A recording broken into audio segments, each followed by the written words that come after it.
முருங்கை இலை பொடி எப்படி தயார் பண்ணுறது? இதில் பெரும்பாலான பொருள் ஒரு 85% பொருள் வந்து நம்ம தோட்டத்தில் விளைஞ்சது, இயற்கை முறையில் விளைஞ்சதை வச்சுட்டு எப்படி ரெடி பண்ணுறது, எப்படி தயார் பண்ணுறதுன்னு முழு வீடியோ வந்து உள்ளே வந்து இணைச்சிருக்கேன். இதில் என்னென்ன சத்துக்கள் இருக்குன்னு ரிசர்ச் சென்டர் கூடிய தகவல் வந்து உள்ளேயும், வாஷிங்டனில் இருக்கிற ரிசர்ச் சென்டர் கூடிய தகவல் வந்து உள்ள லாஸ்ட்டில் வந்து இணைச்சிருக்கேன். அதையும் பாருங்கள். இது வந்து யார் வந்து அதிகமாக வந்து பயன்படுத்தலாம்னா, பேச்சுலர் இருக்காங்க, அவசரமாக வேலைக்கு போகிறவங்க, வெறும் சாப்பாடை மட்டும் வச்சுட்டு ஒயிட் ரைஸ், அதாவது சாதம் மட்டும் வச்சுட்டு சாதத்தோட இதையும் நல்லெண்ணெயும் மிக்ஸ் பண்ணி சாப்பிட்டோம்னா உடம்புக்கு எல்லா வகையான சத்துக்களும் கிடைக்கும். ஓகே, நன்றி. முருங்கை இலையில என்னென்ன சத்துக்கள் வந்து இருக்குன்னா, vitamin A, vitamin B2, vitamin B3, vitamin B7, B12, vitamin C, vitamin E, இந்த மாதிரி சத்துக்கள்லாம் இருக்கு. அதுக்கடுத்து calcium, magnesium, sulphur, potassium, sodium, iron, zinc, copper, இந்த சத்துக்கள்லாம் இருக்கு. அதிகமான சத்துக்கள் வந்து இருக்கிறதுல முருங்கை இலையில அதிகமானது. அமினோ ஆசிட், அதுக்கடுத்து கார்போஹைட்ரேட், ஃபைபர், புரோட்டீன், இந்த சத்துக்கள் எல்லாமே இருக்கு. இவ்வளவு சத்துக்கள் இருக்கிறது வந்து நம்ம பேச்சுலரா, அதாவது தனிமையில இருக்கும்போது பேச்சுலரா இருந்தாங்கன்னா நம்ம முருங்கை இலை பொடியா, அதாவது சாத பொடியா வந்து ரெடி பண்ணி சமைச்சு சாப்பிடலாம். அது சாப்பாடோட சேர்ந்து மிக்ஸ் பண்ணி சாப்பிடும்போது அவசரத்துக்கு அந்த மாதிரி செய்து சாப்பிடலாம். அதுக்காக தான் தயார் பண்ணிட்டு இருக்கோம். கருவேப்பிலையில அதிகமான வைட்டமின் ஏ, பி, சி, இ, இந்த சத்துக்கள் இருக்கு. கார்போஹைட்ரேட் இருக்கு, ஃபைபர் இருக்கு, அதுக்கடுத்து கால்சியம், பாஸ்பரஸ், இந்த சத்துக்கள்லாம் இருக்கு. இதையும் முருங்கை கீரை, அதாவது பொடியில மிக்ஸ் பண்றது. இது கருப்பு உளுந்து, அதாவது உளுந்த வந்து பாதியா உடைச்சி, அந்த பாதியா உடைச்சது வந்து பாதி வெள்ளையா இருக்கிறத வந்து அப்படியே பொன்னிறமா மாறுற அளவுக்கு வந்து வறுக்கணும். வறுத்து மிக்ஸ் பண்ணணும். நம்ம முழு தோல் உளுந்து முழுசா நீக்கிட்டு பெரும்பாலும் பொடி வகைகள்லாம் பெரும்பாலும் சேர்க்க மாட்டோம். என்னோட அம்மா வந்து அந்த மாதிரி தான் பண்ணுவாங்க. அதுக்காக தான் இதையும் இந்த மாதிரி வந்து பொன்னிறமா வறுத்த பிறகு வீடியோ எடுத்து காமிக்கிறேன், போட்டோ காமிக்கிறேன்.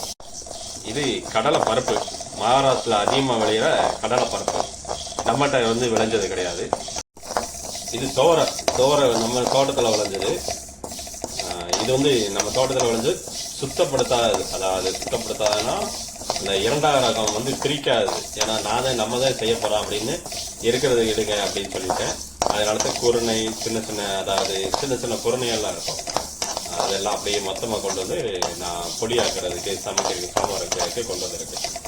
நம்மகிட்ட விளைஞ்சது தான் பெரும்பாலும் எல்லாமே இருக்கும், நம்ம தோட்டத்தில் விளைஞ்சது. இது வந்து நம்ம தோட்டத்தில் விளைஞ்ச மல்லி, அதாவது தனியா, அதுக்கடுத்து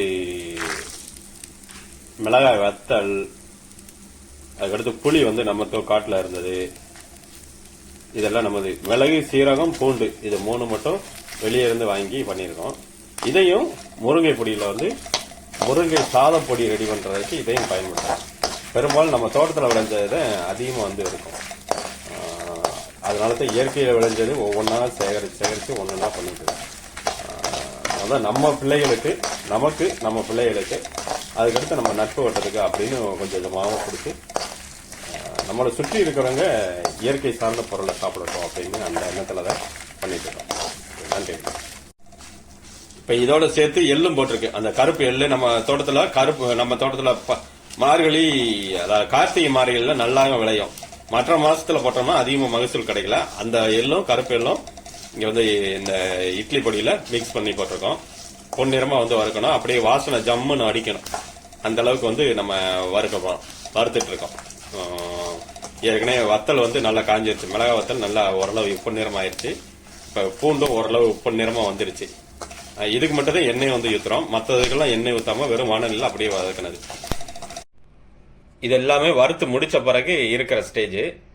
முருங்கை இலையை வந்து வறுத்த இலையை வந்து அப்படியே கையில் நொறுக்கணும். கையில் பிடிச்சி அப்படியே அமுக்கணும்னா பொடியா அப்படியே நொறுங்குறதுல அதுக்கு அடுத்து தான் நம்ம பண்ண முடியும். இது நம்மகிட்ட இருக்க எல்லாமே வறுத்தது.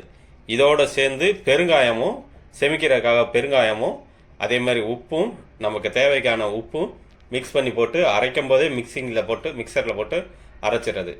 இதில் முக்கியமானது என்னன்னா, இதை முருங்கை கீரையை வந்து கரெக்டாக பக்குவமாக வந்து காய வச்சு பக்குவமாக வந்து அரைக்கணும். எல்லாமே வெயிலில் போட்டு நல்லா காய விட்டோம்னா அதில் இருக்க சத்துக்கள் வந்து முழுக்க போயிடும். வெயிலில் காயாமல் நிழலில் காய வச்சு நம்ம பக்குவப்படுத்தி பண்ணணும். அதுதான் முக்கியமானது. முழு ப்ராசஸ் முடிஞ்சிச்சு, அரைச்சி முடிச்சாச்சு. அதாவது முருங்கை இலையும் கருவேப்பிலையும் அதுக்கடுத்து வத்தல், மிளகாய் வத்தலையும் அரைச்சி அதுக்கடுத்து பருப்பு வகைகள்லாம் எல்லாமே தனியாக அரைச்சி ரெண்டையுமே மிக்ஸ் பண்ணி அதோட பெருங்காயமும் உப்பும் போட்டு கொரகொரப்பாக, அதாவது நம்ம அம்மியில் வச்சு அரைச்சா எப்படி இருக்குமோ அதே மாதிரி பக்குவத்தில் அரைச்சி, மாவாக அரைக்காமல் அந்த குருணை மாதிரி இருக்க மாதிரி அரைச்சி அதுக்கடுத்து இதை வந்து நம்ம சாப்பாட்டில் மொத்தமாக அப்படி எப்பெல்லாம் சாப்பிட்றோமோ அப்போல்லாம் இது மிக்ஸ் பண்ணி போட்டு கொஞ்சம் கொஞ்சமாக சாப்பிடும்போது எல்லா வகையான முருங்கையில் இருக்க எல்லா வகையான சத்து இருக்கும். இதில் முக்கியமானது என்னென்னா, பக்குவப்படுத்தி அந்த ஹைஜீனிக்காக பண்ணுறது ரொம்ப ரொம்ப முக்கியம். அதாவது இலையையும் சரி, இலையில் மருந்து அடிக்காமல் இருக்கிறதும் சரி, அதற்கடுத்து ப்ராசஸ் பண்ணும்போது மொத்தமாக வெயிலில் மொத்தமாக காய வைக்காமல் இருக்கிறதும் சரி, இப்படி ஒவ்வொன்றும் ஹைஜீனிக்காக பண்ணும்போது மட்டும்தான் அதில் உள்ள சத்துக்கள் வந்து கிடைக்கும். பருப்பு வகைகள் அதே மாதிரி நம்ம மிளகாய் வத்தல் வகைகள் அதையும் ஆர்கானிக்காக முறையில் விளைவிச்சு பண்ணால் மட்டும்தான் நமக்கு முழுக்க சத்துக்கள் வந்து முழுக்க முழுக்க நல்லா எல்லாமே கிடைக்கும். நன்றி.